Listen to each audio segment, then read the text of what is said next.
سمعنا على لا كلينيك ميد اسبوار سمعنا لها وهي مشهورة وعندك أنت تاني دكتور. Parce que la loi qui est sortie en Tunisie en 2002, on a beaucoup interrogé les religieux pour savoir si on avait le droit ou pas de faire de la procréation médicalement assistée. Il en est sorti que c'était tout à fait halal. On offre vraiment les dernières technologies. On est en train d'organiser ces voyages de A à Z. C'est mon dernier espoir, ماذا نجرب وربي إن شاء الله عندنا ثقة في ربي وفيكم. إن شاء الله بالتوفيق. إحساس غريب، ما نجمش نوصفه لك. يعني بعد ما تعديوا ال4 سنين تو يعني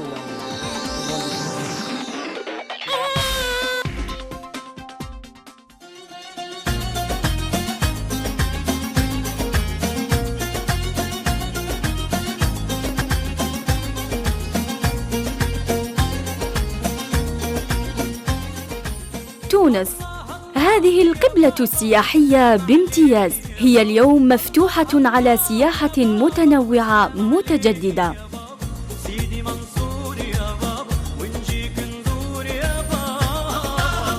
منافسة لكبرى الوجهات السياحية في العالم.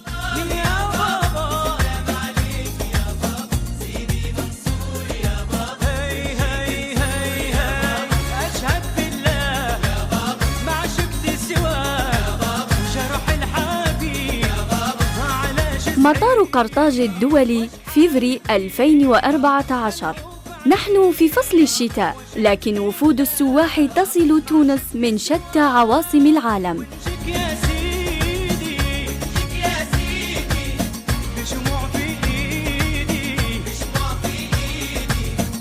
الكثير من هؤلاء قصدوا تونس بغرض ما يعرف اليوم بالسياحة الطبية، لاكتشاف أغوار هذا النوع الجديد من السياحة في العالم. حطينا الرحال في تونس وقصدنا إحدى أشهر المؤسسات المتخصصة في هذا المجال، ميديسبوار. المرافقة تبدأ من المطار إلى العيادة إلى الفندق. Bonjour, moi c'est Sana, je travaille à la clinique de l'Espoir et je vous invite de faire une visite.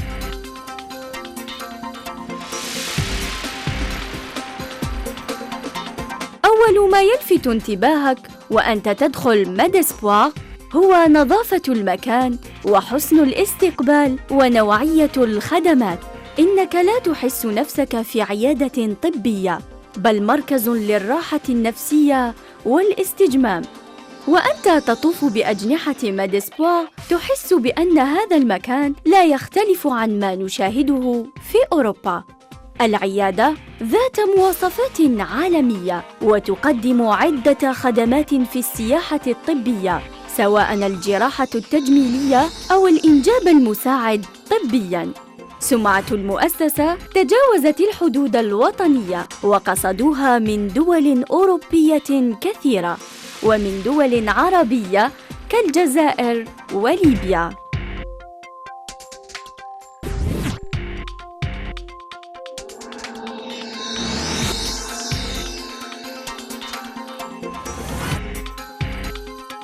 أولى الاتصالات تتم في هذا المركز الذي يعتبر العصب المحرك لميديسبوار. أكثر من 15 مركزاً ومضيفة ترد بعدة لغات على المتصلين، وهناك خطوط ليلية تعمل دون انقطاع. On est en train d'organiser ces voyages de A à Z, donc soit au niveau de contact avec chaque patient de A à Z, c'est-à-dire dès qu'il dépose une demande sur l'un de nos sites, jusqu'à qu'il débarque au niveau de l'aéroport Tunis-Carthage.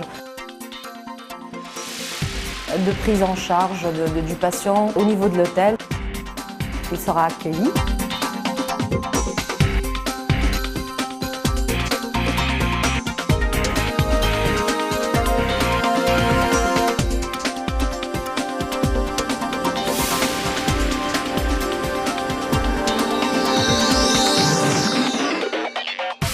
On reste le premier lien entre le patient et l'équipe médicale. Pour la in vitro, c'est un peu délicat parce qu'on demande trop de détails. On ne peut pas même se lancer à titre indicatif parce qu'on demande l'âge du conjoint, l'âge de la conjointe, donc ça fait combien de temps qu'ils sont mariés et s'ils ont essayé auparavant la fécondation in vitro. Oui, bien sûr, c'est un détail très important pour nous. Après, on demande de nous envoyer les analyses, soit par fax, bien sûr, soit par email. Tout ça ces détails-là vont être remontés à notre gynécologue pour enfin avoir l'information et la décision finale. S'il y a une possibilité de faire la fécondation in vitro, voilà qu'est-ce qu'ils sont censés encore de faire, d'autres analyses par exemple ou d'autres imageries, soit de donner bien sûr notre accord pour venir vraiment de traiter ces détails-là au niveau médical et au niveau de séjour.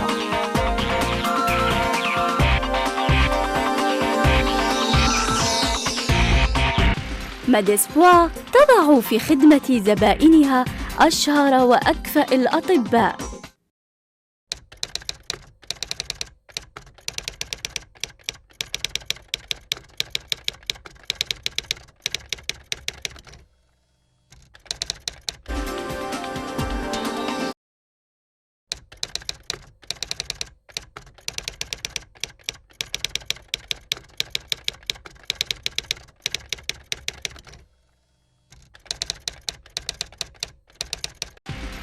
ونحن نتجول في المكان صادف وجودنا حضور جزائرية جاءت تبحث عن نعمة الأطفال بعد أن تقطعت بها السبل وفقدت الأمل في الإنجاب. أنت جيتنا من الجزائر. Oui, je suis algérienne. D'accord, مرحبا بكم. Est-ce que vous avez consulté auparavant, Sabrina? Oui, je suis beaucoup de médecins. Oui. Et a priori, qu'est-ce qu'on vous a dit? Quelle est la cause ou le motif de cette stérilité? On a des analyses dans mon mari, oui. On a un diagnostic, on oui. a beaucoup de choses. Oui. C'est avéré que mon mari est stérile, le taux de sperme interne n'est pas... Il est réduit. Oui, il est réduit. D'accord. Donc, on a la clinique Médespoir, on a l'air à oui. وعليك انت تاني الدكتور. D'accord.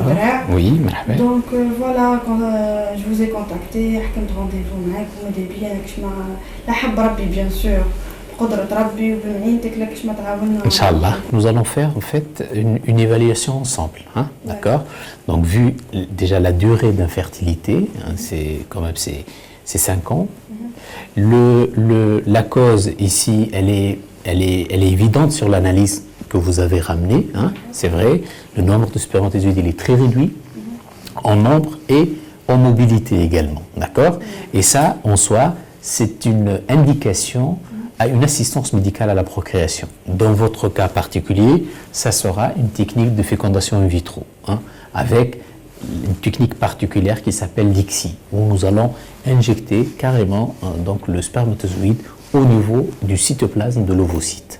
Un couple avec ses problèmes, parce que pour nous, chaque patient a des problèmes très particuliers, et chaque patient se traite selon ce qu'on va trouver chez ce patient. On ne veut pas faire la masse, donc on s'est limité volontairement à environ 700 ponctions par an, et chaque ponction est traitée d'une manière vraiment personnalisée.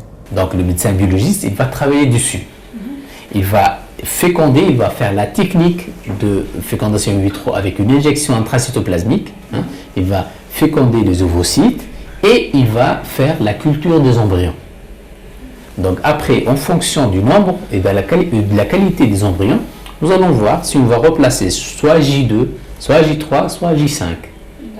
Donc nous allons replacer les embryons au niveau de l'endomètre sous contrôle échographique. Donc le remplacement, le transfert embryonnaire ne nécessite pas d'anesthésie. Allons-y. Donc on va rentrer au laboratoire de biologie, de la reproduction. Allons-y, c'est par là. رافقنا الطبيب حتى المخبر ليشرح لنا أطوار عملية التخصيب الاصطناعي. Donc là, le docteur Barhouma, qui est notre biologiste, est en train de recueillir des ovocytes. Et ça se passe sous une hotte à flux laminaire. Donc là, la surface de la hotte est complètement stérile. Et les ovocytes arrivent de la salle d'op, qui est là. Donc le médecin est là, la patiente est là, on ne va pas vous montrer ça tout de suite. Donc il nous donne les liquides biologiques. Et nous, dans ces liquides biologiques, on va chercher les ovocytes des patientes, les mettre dans une boîte de culture spéciale. Tout est maintenu à 37 degrés, les milieux sont maintenus à 37. et la surface de travail est maintenue à 37. Oui, oui. Donc la recherche des ovocytes se fait sous une loupe et les ovocytes sont mis dans un milieu qui se trouve dans cette disons, on va dire une étuve de paillasse. Tu peux me donner une boîte? Je voulais juste faire un Donne-moi une boîte. Donc, c'est là. Les ovocytes sont mis là. Donc, chaque fois qu'on recherche un ovocyte, je vais vous montrer, mais ça a déjà été fait, je vais vous le montrer. Donc, on recherche dans le liquide biologique, là, à la loupe. Et dès qu'on trouve un ovocyte, on va le recueillir. Voilà, je vais le recueillir. Et on le met dans le milieu de survie. Donc ça, c'est l'opération. Donc il nous faut une bonne loupe, une surface chaude, le médecin à côté. Les ovocytes sont mis dans une boîte de culture. Et cette boîte de culture, par la suite, est mise dans une enceinte où on va avoir une atmosphère avec un certain degré d'humidité, avec un taux de gaz carbonique à 6% et une température de 37 degrés. Donc ces enceintes-là nous assurent des taux. Voilà, par exemple, vous voyez, là nous sommes à 4,8% de CO2 et 36,6 de température, c'est parce qu'on a ouvert la porte. Chaque fois qu'on ouvre la porte, ça chute un peu, puis l'étuve se reprend. Donc les spermes sont techniqués sous cette haute à flux laminaire. Donc tout est fait dans des conditions de stérilité. Donc chaque pot de sperme, on écrit le nom du couple. Donc là, je ne vais pas vous montrer le nom, mais c'est écrit. Et donc ils sont techniqués ici. Donc la spermiologie est faite là. Une fois que les spermes sont prêts, ils sont mis dans des tubes avec un milieu de survie. Et ce tube-là va nous servir sur ce poste-là. Vous voyez, ça c'est notre microscope qui nous permet de faire des ICSI. Donc on a du matériel de haute précision qui sont des... Je vais vous les montrer, on les a déjà utilisés. Donc ce sont du matériel en verre, extrêmement précis. Ce sont des pipettes qui sont taillées de façon à recevoir un spermatozoïde au bout de la pipette, un seul. Notre instrument en verre, lui, sert à maintenir l'ovocyte en place pendant que cette pipette va pénétrer dans l'ovocyte pour déposer son spermatozoïde. C'est une injection intraplasmique de sperme. Donc on veut dire qu'on va violer l'ovocyte. Là, vous allez assister à la dernière phase. C'est le replacement des embryons. On est en train de mettre les embryons dans un cathéter en plastique. Et ce cathéter va pénétrer dans l'utérus de la patiente pour qu'on puisse déposer l'embryon dans l'utérus de la patiente. Voilà. Donc là, il va aller vers la salle de remplacement qui est juste à côté. Je vais vous montrer les tubes là. Vous avez plusieurs stades de culture. Vous voyez là, 6 jours. Il y a plusieurs fenêtres qui font qu'il y a plusieurs stades de culture là. Nous avons plusieurs cultures en cours, 1, 2, 3, 4, 5, 6, 7, 8, 9, 10, 11, 12, 13. Et si on a un nombre très important, on ne va pas tout replacer, on va replacer 2 ou 3 en fonction de l'âge de la patiente. Donc, plus on met de temps à cultiver, plus on va sélectionner d'embryons qui peuvent aller jusqu'à J5. Ils ne vont pas tous aller jusqu'à J5. Les embryons qui ne sont pas viables vont s'arrêter de progresser à partir de J2, J3. De même. Donc ceux qui sont arrivés à J5 ont plus de chances de s'implanter. Si l'embryon est arrivé jusqu'à J5, c'est qu'il a un potentiel d'implantation beaucoup plus important et c'est qu'il est vraiment viable. Et dès qu'on arrive au stade blastocyste, les chances de succès sont de l'ordre de 40%. À chaque fois qu'on augmente de 10%, c'est énorme comme taux de succès. Donc là, après avoir replacé les embryons, on s'assure que les embryons ne sont pas restés collés dans le cathéter, ce qui peut arriver. Donc on s'assure que le médecin a bien tout mis dans l'utérus de la dame.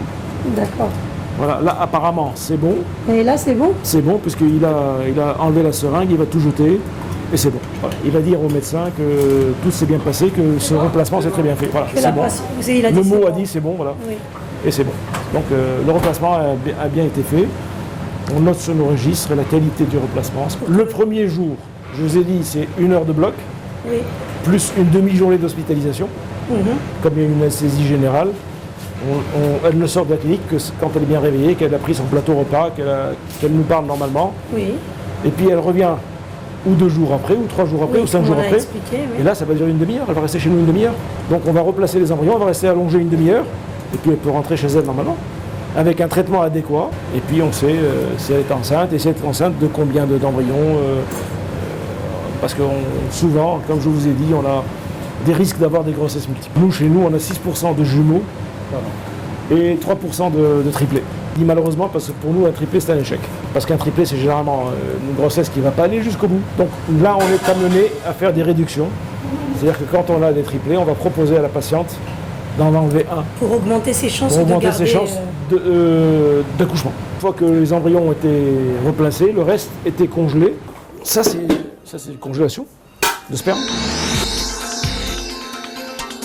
Donc ça, ce sont des spermes qu'on a congelés sur une banque de sperme. Donc chacun a son sperme congelé dans une paillette qui est là.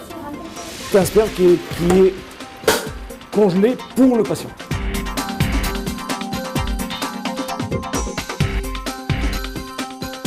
Si on va parler de taux de réussite global, ça a peut-être une signification.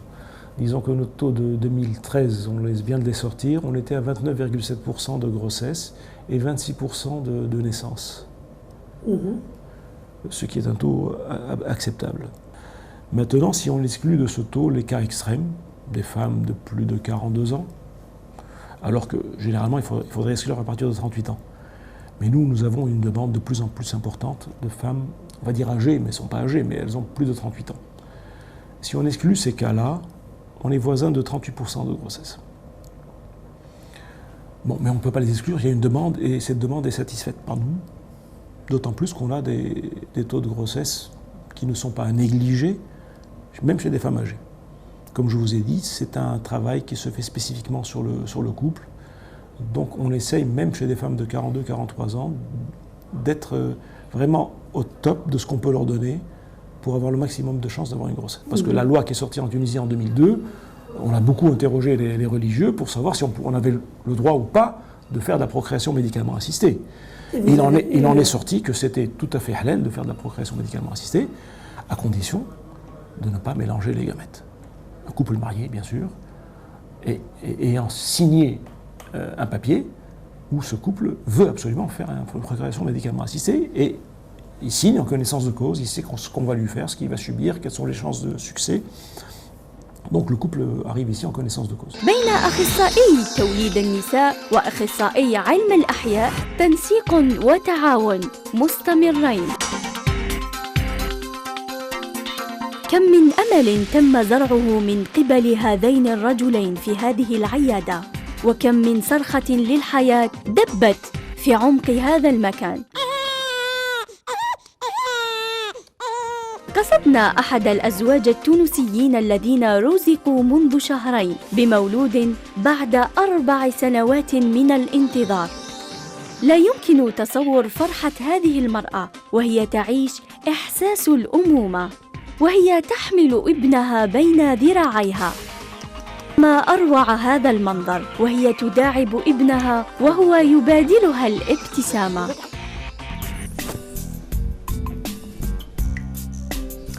أنا déjà moi كما قلت لك on a fait des analyses في فرنسا وفي بلجيك aussi. Franchement ça n'a rien à voir. Côté devis, côté prix, bon, c'est incomparable. Côté prix, c'est pratiquement double معناها. تحس روحك مرتاحة على الآخر. الحمد لله الحمد لله يا ربي الحمد لله الحمد لله.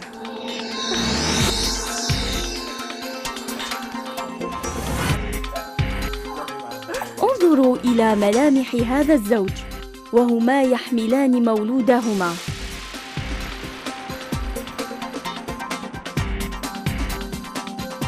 احساس غريب نجمش نوصفه لك يعني بعد ما تعديوا ال4 سنين وتو يعني غون ديفيرونس يعني الرزق بيد ربي كل شيء بفضل يعني بيد ربي كوا ربي سبحانه مي دكتور بودراع يعني سلم علمه وسلم قرايته يعني يعطيه الصحة لا في سون ترافاي كوا دونك يعطيه الصحة الحمد لله دونك و غراس ا مي ديسبوار اوسي دونك الحمد لله.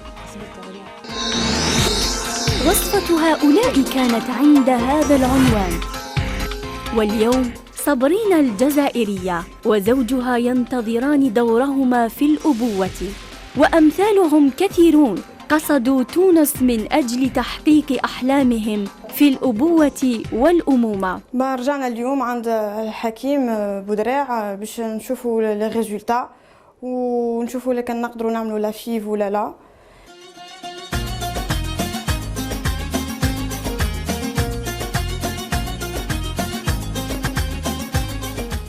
جلهم يتم التكفل بهم في هذا الفندق ويستفيدون من جل خدماته الراقية. التكفل بهم يتم من المطار إلى العيادة إلى الفندق. ماديسبوار تحرص على أدق التفاصيل لضمان راحة زبائنها.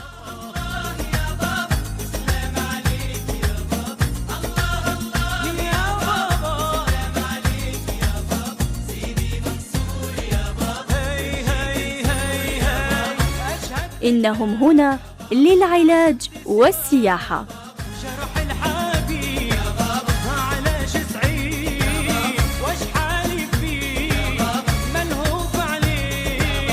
للمتعة الجسدية والروحية.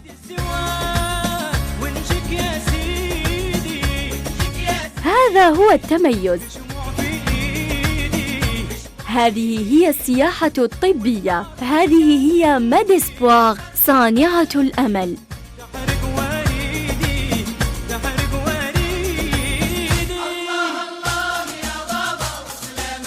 هذه هي تونس الساحرة الحريصة على صورتها السياحية.